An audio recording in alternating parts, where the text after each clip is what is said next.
Hello, I'm Ken Burrell from The PMO Professionals. If you're a project manager and you've ever thought to yourself at the end of a project, if I'd known then what I know now, I'd have done things differently, then you'll appreciate that everything seems easier and clearer with hindsight. But acquiring your own hindsight is hard and often painful. George Bernard Shaw said, "If history repeats itself and the unexpected always happens, how incapable man must be of learning from experience." I think that project managers can learn a lot from each other's experience, and especially from sharing their scars. Sharing experience gives you access to somebody else's hindsight without the hard work and the pain. So as part of my campaign for real project managers, on your behalf, I'm talking to some real project managers I've had the pleasure of working alongside so that you can benefit from their experience. Today, I'm delighted to be joined by Jack Sayward, who's going to share some of his experiences with us. Jack, I'd like you to start, if you can, by introducing yourself and giving us a flavour of your background and how you got into project management. So I've been a project manager for about 4.5 years.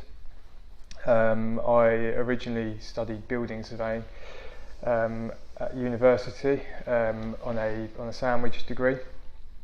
So I spent a year out in London working for a large landlord based in the West End of London. After which it made sense that the natural progression was to either become a building surveyor or go into the less construction sort of techie side of the industry and go into project management. So what sort of projects are you involved with now? What's the size and shape of them?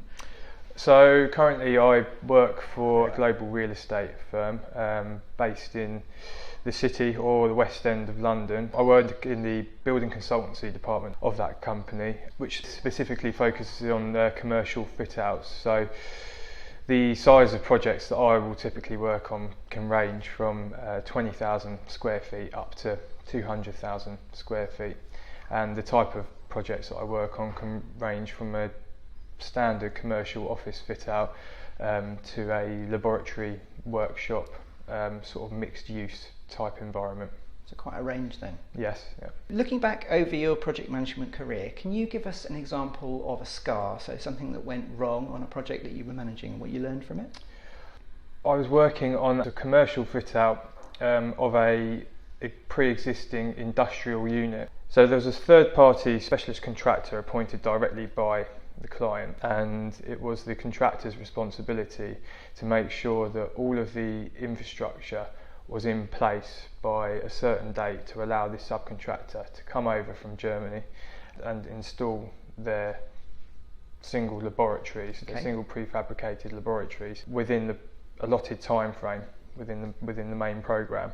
Initially we received a list of requirements from the head of facilities within the client's organisation, and we used those requirements as gospel in order to design and create the infrastructure for the subcontractor to come and install their laboratories.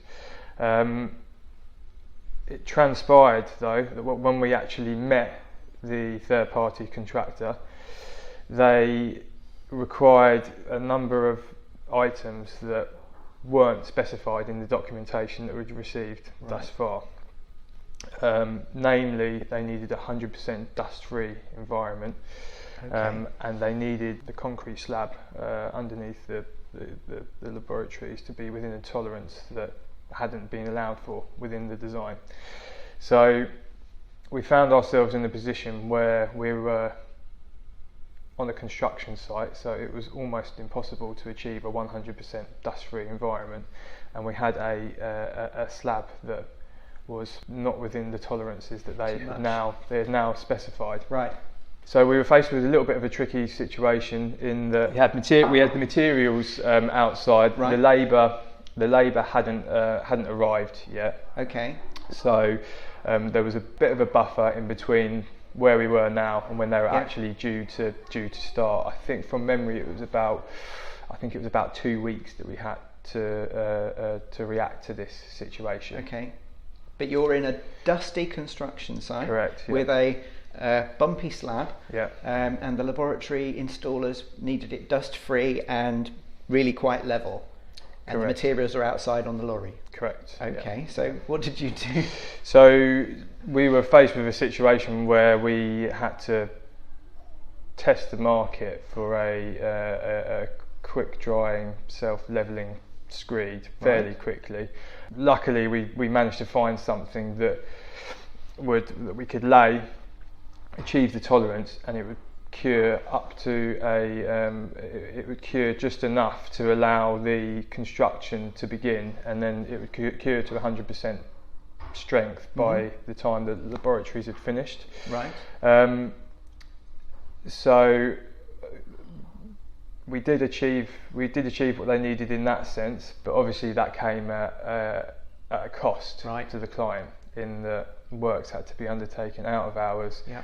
And we had to use a fairly expensive material that hadn't been budgeted for previously. Similarly, with the dust-free environment, we had to re-sequence parts of the works of the main laboratory construction to be done out of hours when there weren't other works going on within the site that could be deemed to be creating dust. We still weren't able to guarantee that the environment was 100% dust free, but we sort of met in the middle with the contractor, and they agreed to underwrite that the warranties wouldn't be affected, and that it was good enough. Okay. So in a nutshell, we managed to overcome the problem. We found a solution to both problems, and the laboratories were constructed within the construction schedule, which was great. What did you learn from this experience? When there's a third-party contractor involved, particularly when it's a client's contractor, and they're going to be working under the remit of the main contractor of the build, and there's items of infrastructure work that the main contractor needs to complete in order for the subcontractor's install to be successful. In that scenario, I think it's vitally important to connect all parties at the beginning of the project to run through not only the end user requirements of the subcontractor's design, but also the infrastructure requirements that they need from the main contractor and the main project in order for their build to be successful. So, for example, during the story that I've just told you, so the set of documentation was outdated, unbeknown to the client. We wouldn't have had a set of outdated information if we had met with the subcontractor early on in the project and held a number of workshops and meetings to fully run through their requirements so that everyone was on the same page. Okay. So what would you recommend to other people that they should do in their projects in order to avoid ending up in a situation like the one you experienced? I would recommend that they challenge their client. Don't take everything that they say as gospel, and where there are other parties involved, challenge their client to bring those parties to the table. Make sure that the client makes the right introductions to said third parties, so that information is freely available first hand and isn't passed on through too many different layers. Jack, thanks for your time, your openness and your insights. So today we've heard from Jack about something that went wrong on a project that he was managing and how he recovered from it. Mark Twain said, "History doesn't repeat itself, but often it rhymes." To me, that means that although the future is never exactly like the past, it's often similar enough for the lessons of the past to be useful. So my challenge to you is, what will you learn from this? What will you do differently in your projects as a result of Jack's experience? Let me know in the comments. If you enjoyed this interview, let me know by leaving a comment or a like or both, or by sharing it with others on social media. If enough people think these interviews are worthwhile, I'll make more of them, and if you want to appear in one, let me know. For other videos on project management topics, take a look at my video channel. For articles on project management and PMO topics, visit my website thepmoprofessionals.com, or to connect with me more personally, search LinkedIn for Ken Burrell. The PMO Professionals. In the meantime, until the next time, thanks for listening.